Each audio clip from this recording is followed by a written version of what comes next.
Stay up to date with what's happening in North Central Washington. Go to the NCW Life Community Calendar at ncwlife.com.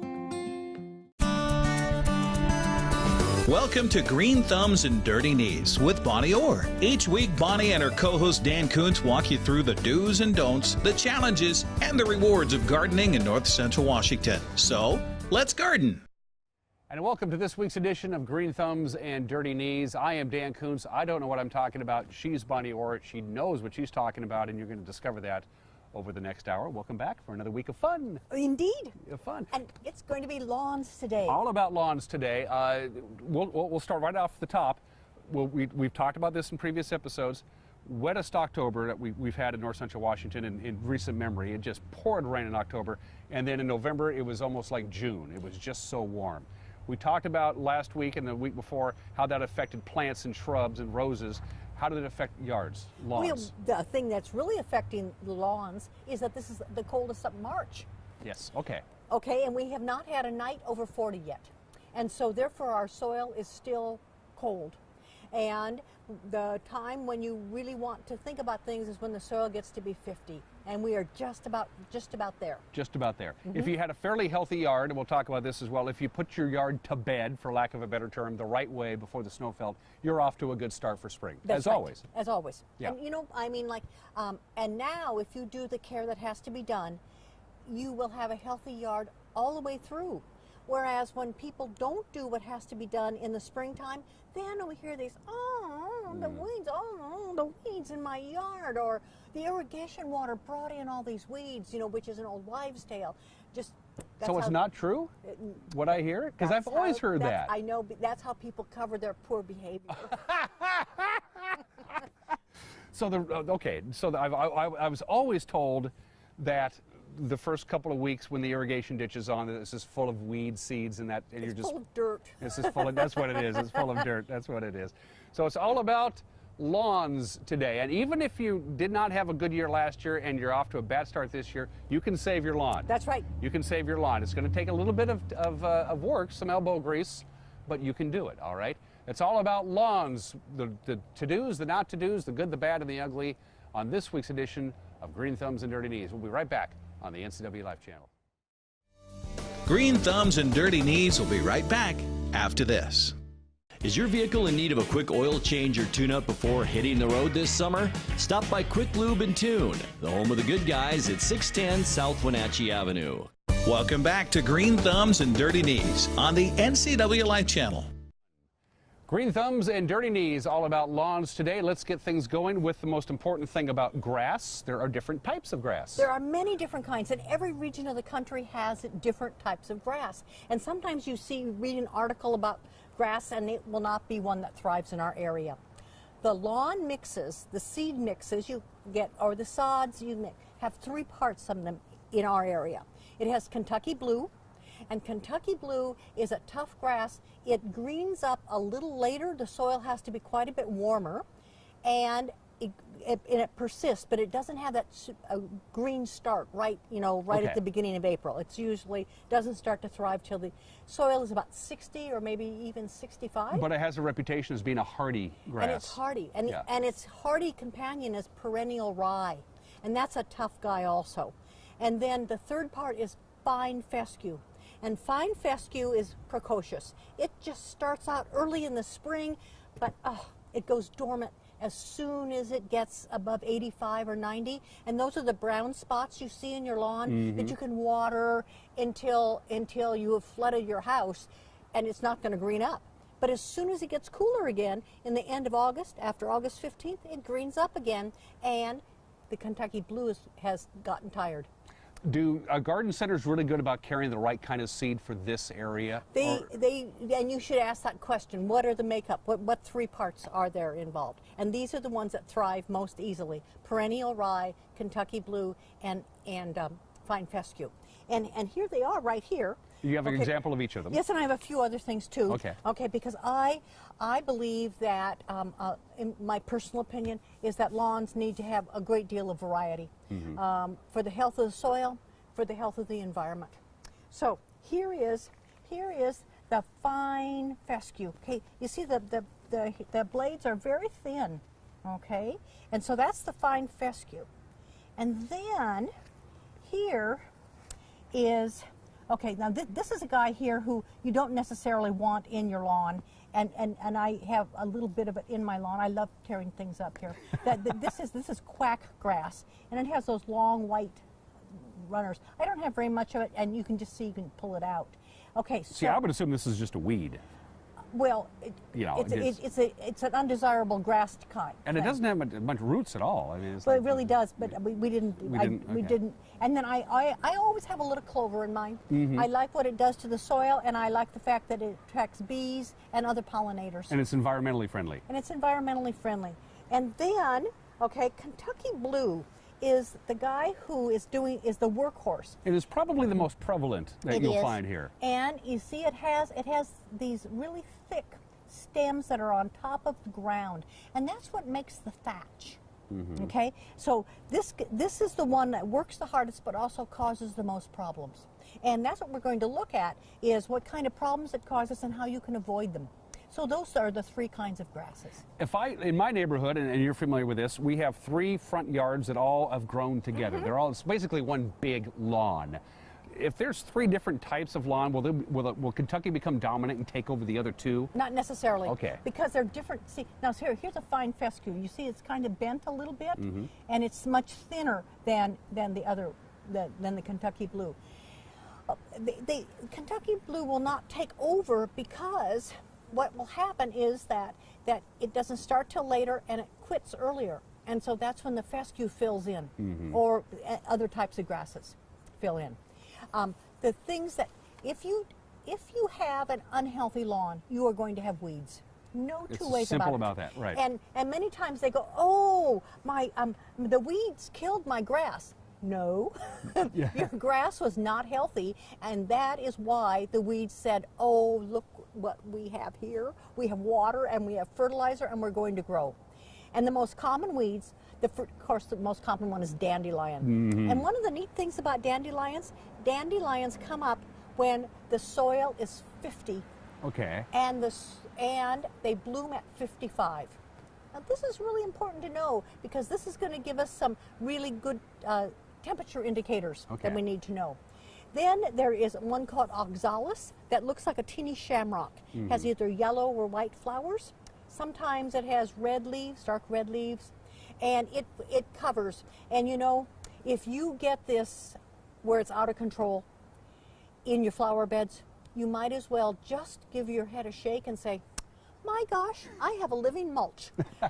Because you will never get rid of it. You'll never get rid of it. So just, relax, living mulch. Whew, that make everything else grow through it. When I grew up at my house, we had a big, beautiful, plush, gorgeous green lawn with nary a weed in it. We never had to go out and pull a dandelion or any kind of weed. And my dad, being a fanatic about it, basically the lawn was so thick and so healthy that the weeds had no place to go. Absolutely, and that is exactly right. And so another one that comes up is plantain, and another weed that is frequent in lawns, especially in lawns that are not really healthy, false dandelion. All right, and so those can be taken care of by fertilizing correctly, getting rid of compaction, and also by watering correctly. And we'll talk about all of those We're going things to talk about all of those things over the next hour. Buttonweed is another one that it's a little mallow. It has a little pink flower, and then of course what I call the spring trinity: purslane, oxalis, and spurge, and that can be taken care of also at this time of year. We talked about unhealthy lawns that weren't put to bed right or just aren't feeling real good right now. As we film this episode, it's late March, getting into early April. Actually, it is early April. If you have an unhealthy lawn and you are really serious about getting it back in action again, is this your window to do it now? This is your window to do it now. Okay. Okay. Okay. And that's what we're going to go talk about. Let's go look at some lawn. Let's go look at some lawn. We'll do that when we come right back. You're watching Green Thumbs and Dirty Knees on the NCW Life Channel. Green Thumbs and Dirty Knees will be right back after this. Please join us weekly for the 12th District with yours truly, Kerry Condata. Check your channel guide for times or go to ncwlife.com for details. Welcome back to Green Thumbs and Dirty Knees on the NCW Life Channel. Welcome back to Green Thumbs and Dirty Knees. She is Bonnie Orr. I am Dan Kuntz. We have moved out This would be described, I believe, the Latin term is lawn. Yes, I think the Latin term is lawn. Thank yes, you. Thank you. And so, what we're going to look at, okay, is that at early spring, we're looking at tasks we have to do when the lawn is 50 degrees. And look at there, the lawn right now is 45. 45. Okay, and so we're getting really close to what we have to do. And one of the things we have to do is we have to put down pre-emergence to take care of that trinity, which is purslane, oxalis, and spurge. And then if you want to do broadleaf, like dandelions or plantain, you would put it down now. Okay. If you miss this window, you've wasted your time and you've wasted product. So how do you know if you don't have a thermometer? How do you know if you don't have a thermometer? You look at the fact that the tulips are up, Yes, and the they are. tulips bloom about 55, but they actually sprout when the soil is 40. They sprout at 40, bloom at 55. That's right. It's amazing how Mother Nature can do that, like with the dandelions, That's the 50 to 55 thing. And forsythia, which is this prevalent yellow bush all over town, and that also blooms at 50. Okay. So what we have is that we have to, and you go about 6 inches down because roots are about 6 inches, and even though the air temperature is higher, it is the soil temperature which makes the difference. Absolutely critical. So what we're going to do then is, after we have put down the pre-emergent and the fertilizer, but sometimes if your lawn isn't healthy, you need to take a break and say, okay, why didn't it work? Why do I have dry spots? Why is it that some places just seem to die out? Well, let's look at the condition of the whole lawn. Will you dig a divot? Absolutely. Here? I'm going to stand up here real quick. You want just a divot, a little square? What do you want? A little square. Okay. Going all the way around. People get to see my best side now, Bonnie. There we go. Oh, boy. That's right. Better your side than mine. How deep you want it? Enough so I can get, so about 6 inches A little bit lower here, Yep. I think. There we Because go. we want to get the roots. Right. One more little shot right here. Okay. How come you're always putting me to work? Well, it just seems like you're here. That Okay, you I might think as well that should the do work. it, shouldn't it? Okay, lift the whole thing out. Once again, the right tool for the job. That's right. Okay. How did I do? Perfect. Cool. Now, you can see that the lawn has not actually started to grow yet. Okay, and this is last year's dead things. And if you're compulsive, you can rake the lawn, but you know it's going to grow out. I have clover in my lawn, and it's going to grow out. You don't have to do this. However, if you leave some of this, the birds will use it to build nests. Okay. So you don't want to get rid of all of it. So let's look at what's happening here. What we want to do is we want to look for thatch, okay? And thatch essentially is these dead stems from the Kentucky blue, and they're on top of the soil, and they will be very thick, okay? But no thatch. No thatch. No thatch, okay? I'd like to proudly proclaim I have no thatch. And one of the ways you can tell is that, you see, we're just straight on with roots. Yep. Whereas if there was thatch, it would almost look like peat moss. Okay. Okay? So my lawn does not have to be thatched. And one of the things is that if you do have thatch, and we're going to look at thatch in a little bit in another lawn, if you have thatch, the water cannot penetrate to the roots, and that is why you have drying. Okay. Another thing you can do besides thatching, which is essentially a machine that just tears up all of those dead stems on the top. And you know, people say, well, you know, I don't want the grass clippings on my lawn because that'll make thatch. No, grass clippings are 90% water. The grass blade is. That's not what makes thatch. What makes thatch is improper watering and over fertilization. All right? So what we're going to put this back in, okay? It will heal itself. How high was your grass, your lawn when the snow came? Was it super high? Was it really short? Where was it? It was probably about 2 inches. Okay. Okay, And that's about right? And that's low. You That's know, low. During the year, I have it at 2.5 or 3 inches, generally 3 inches. But I wanted it to be low so it wouldn't flop over when the snow came. Right, and that's important. That's important. Very important. Okay, so the thing is that the other thing you can do to make your lawn healthy in the spring is aerate. If you are thatching more than once every 3 years, you are not taking care of your lawn correctly. Too much water, not enough water, incorrect water, and too much fertilizer. As a rule of thumb, and if you've grown up in North Central Washington, you've seen this, any large, really large lawn, and I'm talking football fields, playgrounds, parks, the PUD, the school districts, they all aerate. All of them, always. They always go out and they have those big, huge aerating machines. But your lawn should not have to be taken care of like that, because it's not a high-use piece of property. Right. And they have different grasses also. They have turf grasses that are designed for constant use. Right. But here's the thing about aeration, is that you are essentially digging holes. All right. And so now you have these holes all over your lawn. You can fill those holes with peat moss, but why use somebody else's ecosystem, i.e. Canada's ecosystem, right? By using peat moss, where all you can do is just rake it up and break it up, and then it just falls into the hole again, and it's done its job. It's made places for air and water to get in, and you just use the same thing. When you have your lawn thatched, don't throw away the thatching. It can be used for mulch, and you can use it in your compost. So save those things for compost. My neighbor across the street, and I'm not going to mention his name because I told Jerry I would not mention his name. He's mowed his yard twice already this year. Is it too early to mow your lawn, regardless of how high it is? We're not going to look across the street, but I also have a neighbor who does it. But some people, that's their form of exercise. Okay. Some people walk on the trail. Some people mow their lawns. Okay, but you're not doing any damage to your yard at this point, your lawn. If it is wet. Okay. You can do compaction, and compaction is really serious. Okay. Okay? Okay. So how do we take care of the lawn well? The first thing we do is we make sure that we're putting down the appropriate amount of water, and that it's actually going into the right places. So you spread out a series of tuna cans. Now my tuna cans got fancy. You decorated your tuna cans. They've been painted. That's right. Because if you leave these out, people think that somebody's littering your lawn, and then they throw them away, and then it doesn't. So you run each of your lines, and you find out how long it takes to put down an inch of water for this time of year. And if you run this line and it takes 25 minutes, okay, or let's go 26 minutes, I can divide it easier by 2. Then I know that from now until the end of June, when it gets really hot, on Tuesday and Saturday, I am going to run that line for 13 minutes. 13 minutes on Tuesday, 13 minutes on Saturday. And this sounds really scary to people who mow, who water every day or every other day. And they do. And they do. But you know something? Your lawn is going to look even better.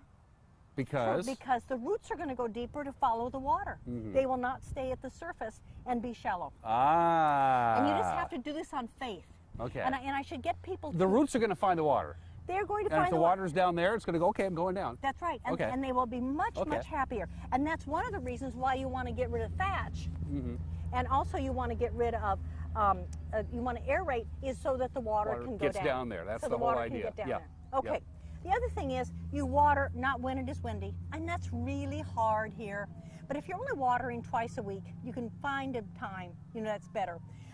You can water any time you want, except don't water in the heat of the day because you're going to evaporate, or it's going to blow away. The old rule of thumb, we learned this when we were kids, you water just before sunrise and just before sunset. Unless you're on a line where you don't have the pressure, so then you water at 2 o'clock. I water at 2 o'clock in the morning. Okay. But you do it very lightly. You're not soaking it at 2 o'clock in the morning. No. At 2 o'clock in the morning, I'm putting my 1.5 inches down. Right, and that's soaking because it goes all the way down. Gotcha. What's the sign if you're not watering enough? The lawn turns blue. Okay, it turns blue. Blue, but when it's really, really dry, and when you walk on it, it stays compressed. Okay. And it's blue. Okay. And then from the beginning of July to the middle of August, you go to 2 inches a week. Okay. And your lawn will be happy. And Go ahead. is the most important thing, is that you get the lawn water down into the deep roots. Okay. Do you only have to aerate in the spring, or can you do it pretty much any time when you don't think the roots are getting water? I think you do it in the spring. Okay. You do all these things to get ready. I mean, don't you want to be playing golf in the summer? Absolutely. I mean, why? Yeah, the last thing I want to do on a Saturday is go out and work in my yard, for crying out loud. I know that.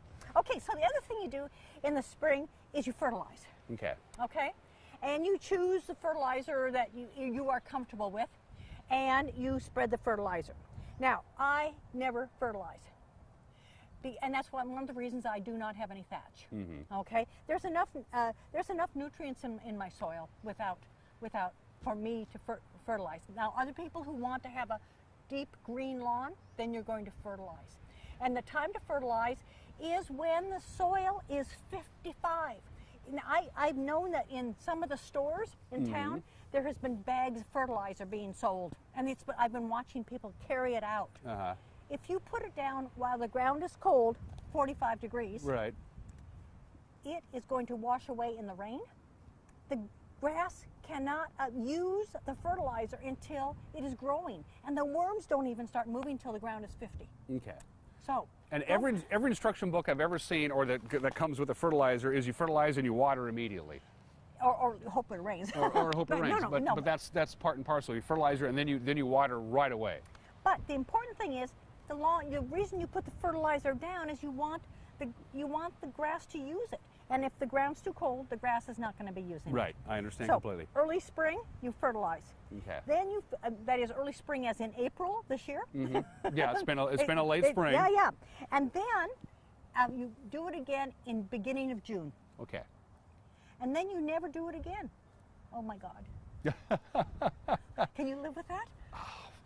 I don't know. I don't know. I know it. You know, when people you don't want to do it during the heat because it will stress the lawn, and there is no need for a fall fertilizer. I mean, there are companies that sell these products that tell you that you need to have a heavy phosphorus application. It's not being used, and your lawn's going to turn green in the spring anyway. Is my lawn turning green? Yeah, it looks beautiful for this time. It looks a lot better than mine. Okay, but here's the deal: is that it hasn't had anything Nope. done with it yet, and it's going to green up in the spring no matter what. Sure, absolutely. So that's what I have to say about it. You can take it or not. The temperature of the soil is absolutely critical. That's the critical part. Which brings up one more question before we Yes. go on to our next segment. If you have talk about watering and all the stuff with a yard that gets nothing but sunlight, gets sunlight from sun up to sundown, as opposed to a yard that might be facing north with a high hedge or a house in front of it that gets almost no sunlight. Does that make a significant difference when it comes to water? I mean, is the soil going to be cooler in that one area than not? Yes, you will have microclimates in your yard, Right. for sure. But your healthiest lawn is going to be where you have most light. Okay, that's a the good, more light, the better. That's a good rule of thumb. Yeah. Okay, cool. Where to? We're now going to look at some man-made problems. We're going to look at some problems that people who have lawns get. Let's do just that, Bonnie. Okay. Green Thumbs and Dirty Knees will be right back after this. Get the fastest internet available in North Central Washington by switching to LocalTel and get speeds up to 1,000 meg. Call 888-8888 today or go online to localtel.net. Welcome back to Green Thumbs and Dirty Knees on the NCW Life Channel. So here we are in a part of a lawn which is truly problematic. Now, if we look closely, we can see that the fine fescue has already come up. You see that it's green? It's green and growing. And the Kentucky blue is still thinking about it. And this is all the Kentucky blue is here, okay? Yep. So what I want you to do is I want you to dig here, because this is a place which doesn't get water, and you can guess why. On the slope, It it's slopes. impossible. The water just goes right down and... And so this is Right a about place, here? yes, which just is so annoying. But you know, Oh, right. Well, see, right there, this is much harder digging than the last one I just did. much harder digging. Yes. That's a sign that we are going to find thatch. Now, once again, the people of North Central Washington get to see my best side again. I want to see your best side. There we go. There we go. Okay. Yes. Okay. Thank you. Okay. Okay. Okay. Now. What do we got? Okay. Oh, look at here. You can see there's two different colors here. Let's put this right out in the sun so the Look at folks there. can see it and we'll get out of the way. Look at the colors. Okay. Oh, yeah. That's Soil. Yep. Thatch. Mm-hmm. And isn't that interesting? Yeah. Okay, so, and this is from the Kentucky blue, because that's the part we're in right here. And so one of the things that has to happen is that this soil has to be thatched Okay. in here in order to, because there's no way that the water, and notice how shallow, whoops, it rolls down the hill. How shallow, okay, so this is only about, the roots are only about 2 inches deep. Way too shallow. And the roots need to be 6 inches deep. Mm-hmm. So thatching on this, or even aerating, would be necessary. Something else that could be done is you could add a surfactant. A what? A surfactant. Surfactant. Surfactant, and a surfactant is a chemical, it's a neutral chemical, which causes water to penetrate something. You know when you wash your windows and you rinse them, or your dishes, you put if you put that little thing in your dishwasher that causes the water to roll off. Sure. That's what a surfactant is. Okay. And so sometimes that can help also. Okay. But you can see that this is a problematic area of So what's lawn. happening is here we have the thatch, which is preventing the water from penetrating the ground. It needs to be aerated so the water can get to the ground, and we're on a slope. So the water, even as you water, the water is just flowing away. Everything has no chance to get into the soil. So this is a great place for a ground cover, perhaps a walkway, maybe having low tide. It has lots of sun here, so maybe digging the whole thing out, putting flagstones in, and planting thyme in between. And this is acted as a walkway, because you can see we have a transition from a patio to some wood, so this gets a lot of foot traffic as well, and probably it's how they get the lawnmower on and off as well. Compaction. Let's talk about that. That's our other man-made problem. I got a mailman problem, you know. He's a nice guy. I love him. He gets a loaf of banana bread every Christmas, but once the weather gets nice, when the weather's bad and we had a lot of snow, he uses the walkways in our neighborhood. He walks down the sidewalk, he walks directly up to the porch, walks back down again, because he doesn't want to walk through 8 feet of snow. Nobody does. But when the snow's all gone, he just shortcuts right through my yard. You know, I have a 20-pound cat who does a regular path across the lawn, and that 20-pound cat compacts. That's all it takes. Yes, and if you have a large dog, compaction is, and this is definitely compacted. So again, a surfactant and also aeration would be a perfect thing to get rid of compaction. If you have a place where people drive on the lawn, or again, kids play on the lawn a lot, compaction, thatch are both man-made problems. Okay, and we're going to go down the hill and look at a couple of more man-made problems. Okay. Green Thumbs and Dirty Knees will be right back after this. Have a fun video you'd like to see featured on NCW Life? Email us at newsphotos@ncwlife.com. Welcome back to Green Thumbs and Dirty Knees on the NCW Life channel. I, for one, am winded, Bonnie. We must have walked a good 35, 40 feet here. We must have. I'm My gosh. out of shape. I know, but we have a lawn that's out of shape. And you can see that the fine fescue is coming up just beautifully. Hasn't been fertilized, was not fertilized last fall. Nature's just doing its thing. But where we are standing, it's not looking very happy. We're not getting fescue, we're not getting bluegrass, we're not getting nothing. Let's find out why. Would you dig another hole, I will. please? Yes, Bonnie, I would love to dig another hole. Oh. I do this because I love you, Bonnie. You know that. Yes, I know. It's just a whole relationship here. Oh my. Bad puns courtesy of Bonnie Orr. And Dan Coons. And Dan Coons. Okay, what do we have here, young lady? Okay. We have thatch again. Yep, you can see it. So you can see this is a problem. But the other problem is over our heads here, there is a very large tree. This walnut tree is taking all the nutrients it can out of the soil, isn't it? That's right, and it's also we cut roots. Okay, the thing is that the combination of thatch and the fact that this has not been thatched or aerated, and the root competition from the tree. Trees and lawns they're not compatible. In the same way that trees, lawns, and dogs are not compatible. People who have beautiful lawns generally have a dog who does his duty somewhere else. Okay. You know, and look at here, this is almost like peat moss. Can you feel this? Oh yeah. Okay, it almost feels like peat moss, it doesn't does. it? Okay, that's all dead stems, and that's what thatch is. And so this has to be thatched, and when it is thatched, there's nothing to do about the root competition.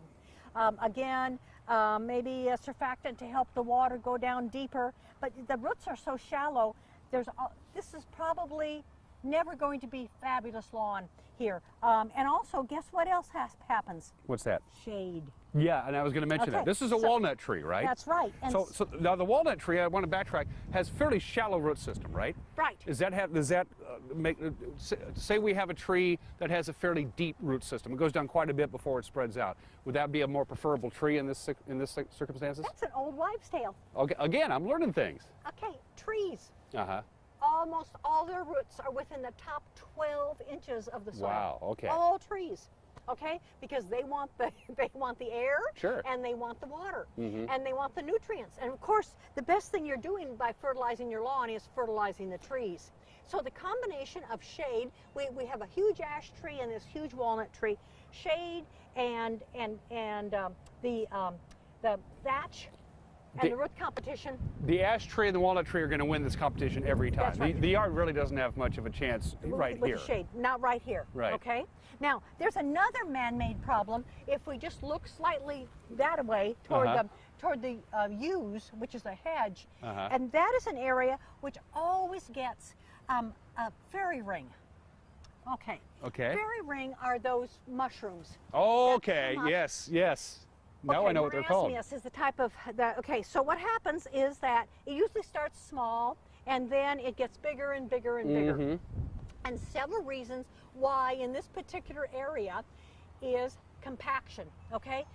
This area over here is compacted, and so because it is compacted, the fairy ring just loves that. There also used to be a tree over there, and there are dead roots, underground roots. Okay. So that feeds, the mushrooms feed on the dead woody material. Okay. In order to be able to get rid of fairy rings, and you will notice as they grow, they produce some of their own growth, growth, and so they are bright green in that whole area. And then they go away and sometimes it leaves a dead patch, and they really are unsightly.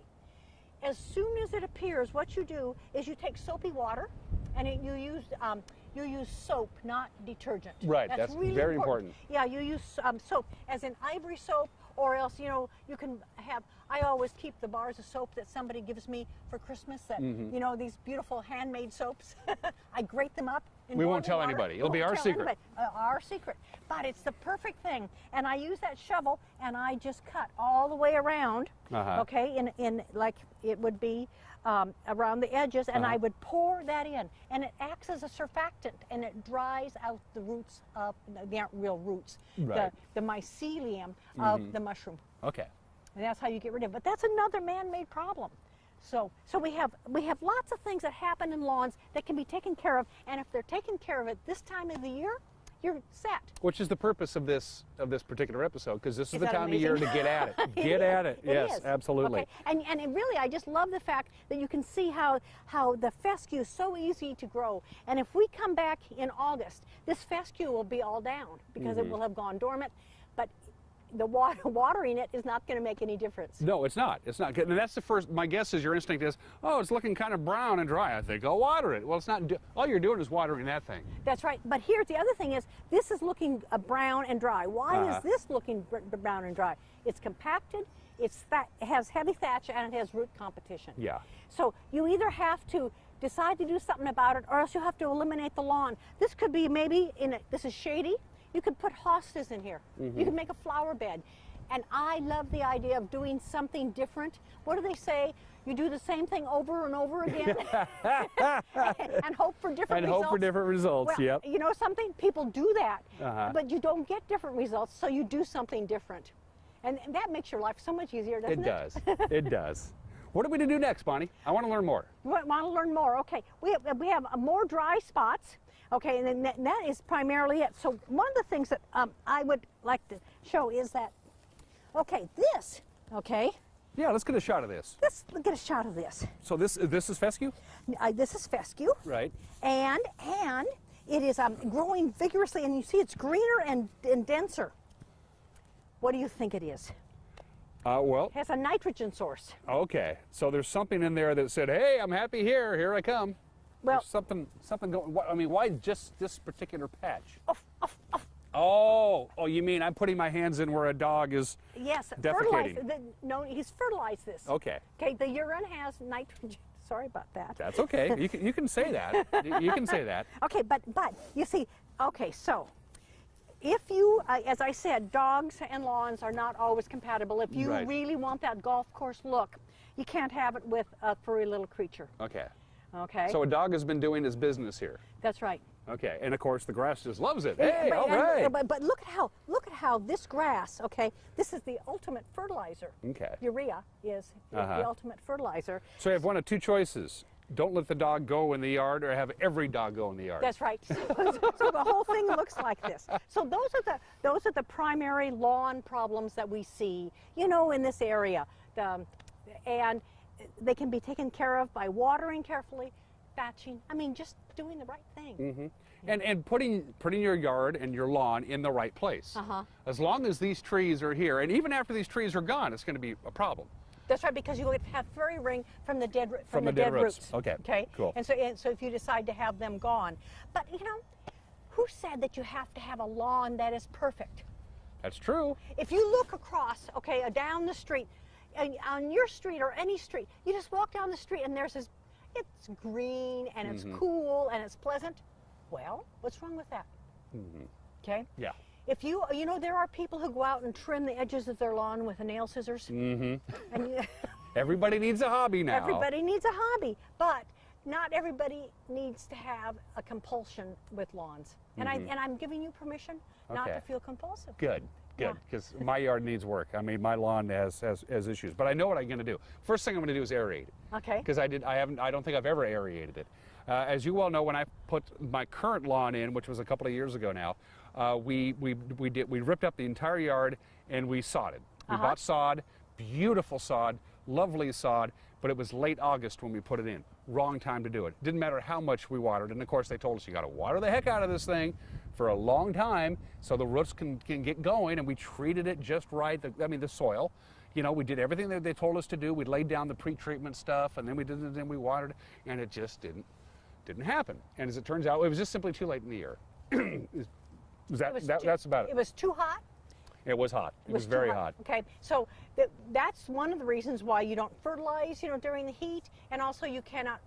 This is the time to rejuvenate a lawn. The lawn was sort of splotchy, but there really wasn't a lawn, and so I was debating overseeding, but I really didn't know what were the grasses that were there.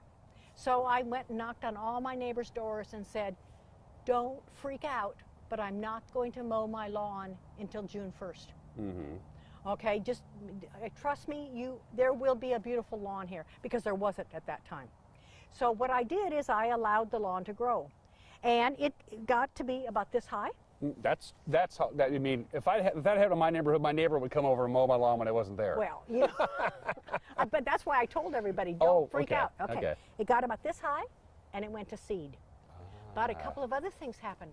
One is that the roots grew, because one of the things is when you're growing grass, the grass will have healthier roots if there's more green material with chlorophyll, Okay. you know, that's photosynthesizing. So that goes, ooh, more grass leaves, more grass. I'm going to make more roots, and so I got lots more roots. And they spread out and they filled in and they made new baby plants, and then it went to seed. And I then had it mowed and I had it all left on the ground. Mowing. That's let's talk Okay, about that. Go ahead. Go ahead. First. Go ahead. Okay. Go ahead. But I have a point I want to make about mowing. When you're done. I did this 2 years in a row. Okay. Did this 2 years in a row, and I got a beautiful lawn. Okay? In fact, we can look from here across the way and we can see the lawn, and you can see that it looks like a lawn. Yeah, it looks beautiful. It's Yeah. certainly better than my yard, which is not saying very much Anyway, at all. So that's one of the ways to rejuvenate, Okay. is just be patient. So tell me about mowing. Well, you tell me about mowing. I mean, you see the people who pick up the grass clippings. They have the big catcher, and they don't. And then there's the mulching group. We always mulched. Growing up, we always mulched. When we were doing tight things with a small little Toro lawnmower, we mulched. It was like just it goes right back into the soil. Right. And then in other places, we picked it up and dumped it into the big green recycle thing. Is there pros, cons? Okay, if you fertilize heavily, you're going to have to mow twice a week with a mulching mower. Okay. Because it will not cut up the little pieces fine enough, and then the lawn then looks like little pieces of string are all over it. Right. So So mulching mower puts your fertilizer back into your soil instead of taking it away, and it also 90% water each grass blade, and it's going to go away within a day or so. It's always a good idea to keep your blade sharp too. Can't forget about that. Otherwise, you have little white ends, white ends on it, and this is mowed appropriately. I personally love lawn clippings. Ooh, Well, you use them. You mulch them. You mean, use them for all kinds of different things. I've created all new soil because not only did I not have a lawn, my entire yard was sand, straight sand, and now I have beautiful, beautiful soil. You know, so I really like those lawn clippings for mulch. I don't like to weed. I never weed. See? That's well, you don't weeds can't grow. That's right. If you don't have to pull weeds if you don't have any weeds. Okay, see, and this comes back to having a healthy lawn. Right. Having it mowed at 3 inches. Weed seeds are not strong enough to grow. They need light to grow. And if your lawn is 3 inches high and dense and well fertilized and well watered, you will not have weeds come up through it, just like when you were growing up. Yeah.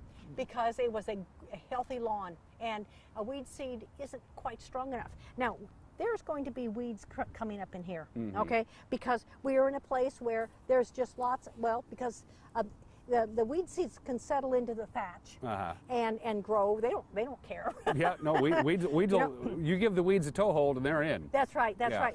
And then there's a maple tree, these serums here, there's a maple tree, so the little maple trees are starting to grow. Okay, that's the first weed. The ground is still too cold for any of the other weeds to come up. This is another sign, okay, that it's not 50 degrees yet here. What if we have another period of we're not going to water our yard, but we get just a bunch of rain? There's nothing you can do if it rains 1/4 inch a night for a couple days in a row. There's nothing you can do about it, right? No, we can complain about the weather all we want, but can we do anything about the weather? No. Where to next? I want to learn more. I want to go. What I want to do is go to my house and start working on it right now. Let's go to your house and start working. Okay. So Bonnie, I've made no secret of the fact that my yard needs work. We talked about when we ripped out the old yard and put in the sod a couple of years ago. Even though we did everything we thought the right way, it just didn't take. And well, you got subsidence too, didn't you? Yes. Okay. Which you had because you were on a slope. Yep. And nobody had prepared you for that. Did not. Yeah. And it's completely our fault, but I still think my yard has a chance. It still has, although I'm considering actually ripping the whole damn thing up and starting all over again. I want to give it one more chance.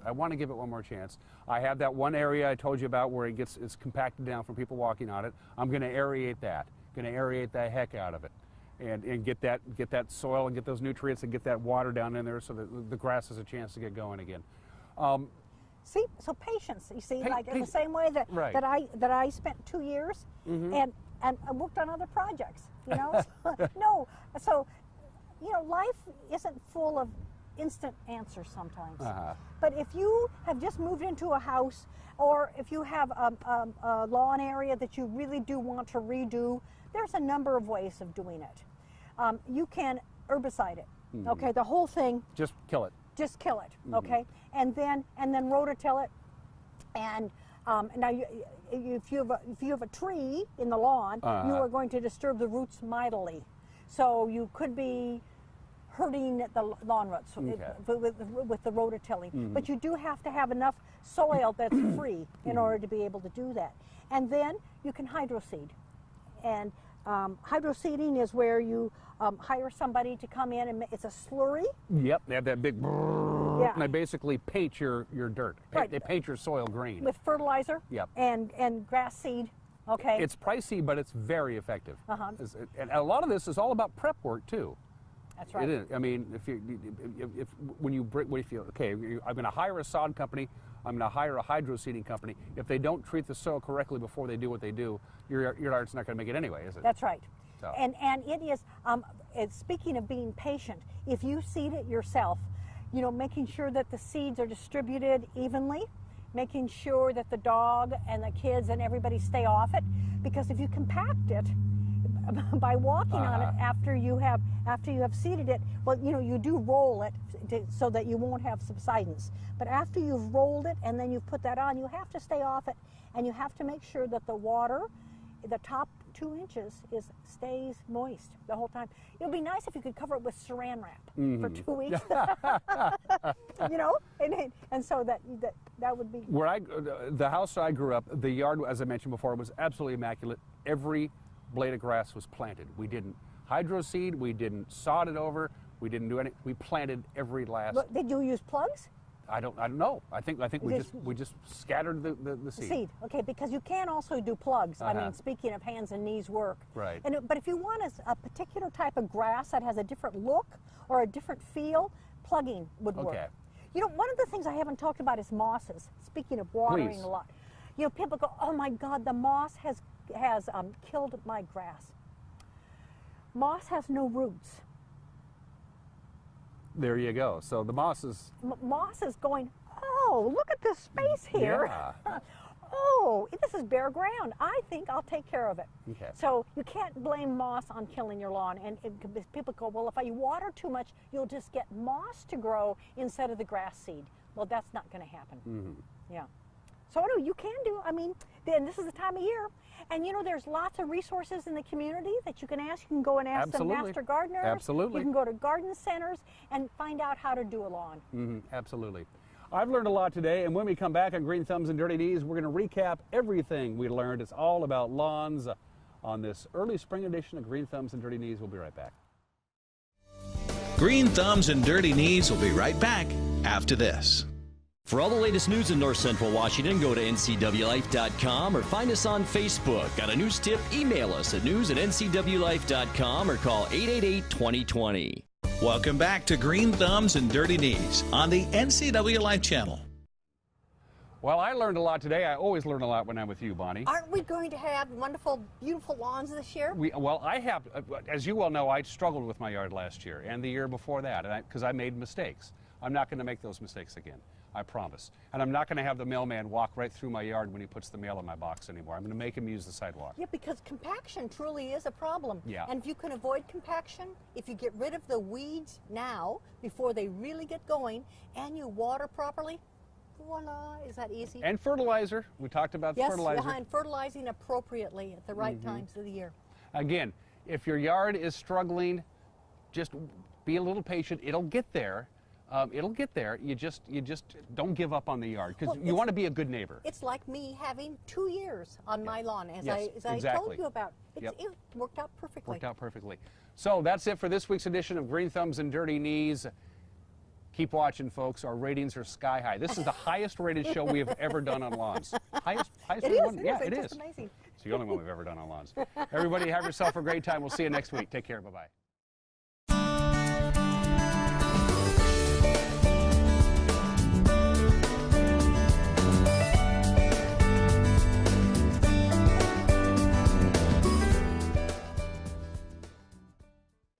Are you wanting high-speed internet but don't have access to PUD fiber? Try Sky-Fi high-speed wireless internet from LocalTel. Call 888-8888 today.